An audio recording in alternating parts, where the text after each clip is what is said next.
नमस्कार दोस्तों।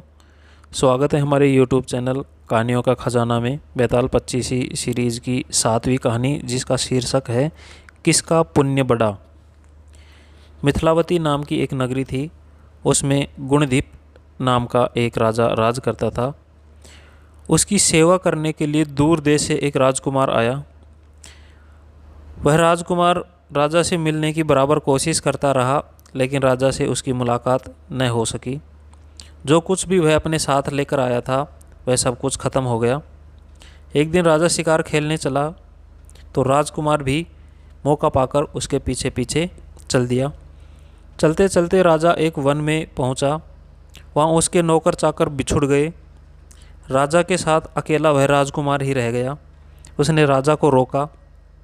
राजा ने उसकी ओर देखा तो पूछा कि आप इतने कमज़ोर क्यों हो।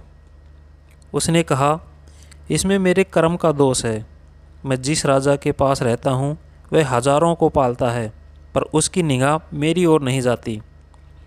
उसने राजा से कहा कि राजन, 6 बातें आदमी को हल्का करती हैं: खोटे नर की प्रीति, बिना कारण के हंसी, स्त्री से विवाद, असज्जन स्वामी की सेवा, गधे की सवारी और बिना संस्कृत की भाषा।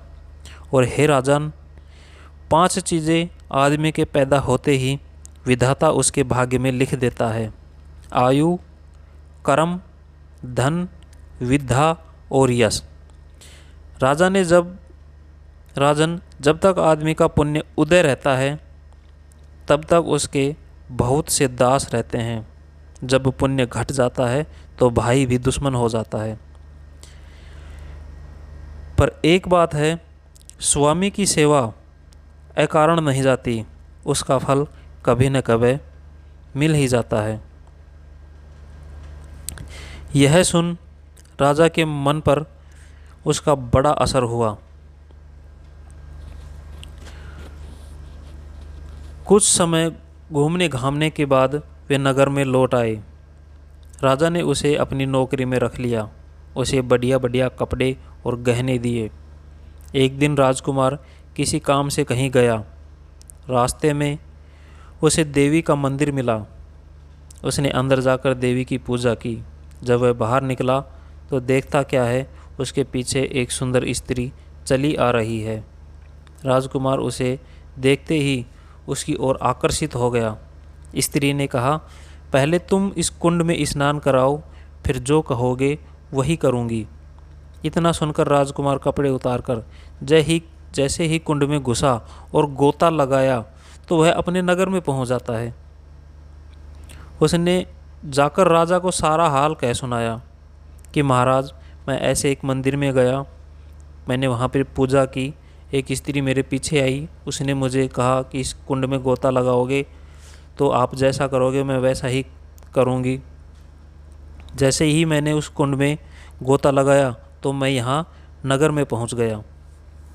राजा ने कहा, यह अचरज मुझे भी दिखाओ। दोनों घोड़ों पर सवार होकर देवी के मंदिर पर आए। अंदर जाकर दर्शन किए और जैसे ही बाहर निकले कि वह स्त्री प्रकट हो गई। राजा को देखते ही बोली, महाराज, मैं आपके रूप पर मुग्ध हो गई हूँ। आप जो कहेंगी वही करूँगी। राजा ने कहा, ऐसी बात है तो तू मेरे इस सेवक से विवाह कर ले। स्त्री बोली, यह नहीं होने का, मैं तो तुम्हें चाहती हूँ। राजा ने कहा, सज्जन लोग जो कहते हैं उसे निभाते हैं, तुम अपने वचन का पालन करो। इसके बाद राजा ने उसका विवाह अपने सेवक से करा दिया। इतना कहकर बैताल बोला, हे राजन, यह बताओ कि राजा और सेवक दोनों में से किसका काम बड़ा हुआ। राजा ने कहा, नौकर का। बैताल ने पूछा, कैसे। तो विक्रम बोलता है, उपकार करना राजा का तो धर्म ही था, इसलिए राजकुमार पर उपकार करने में कोई खास बात नहीं हुई। लेकिन जिसका धर्म नहीं था उसने उपकार किया तो उसका काम बढ़कर हुआ। इतना सुनकर बैताल फिर से उड़कर पेड़ पर जा लटका।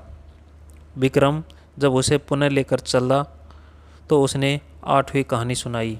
तो दोस्तों, ये थी बेताल पच्चीसी सीरीज़ की 7वीं कहानी। 8वीं कहानी लेकर फिर आएंगे। तब तक के लिए नमस्कार, धन्यवाद। चैनल को सब्सक्राइब करें, कमेंट करें, अपनी राय ज़रूर दें। कहानी कैसी लगी, उम्मीद है आपको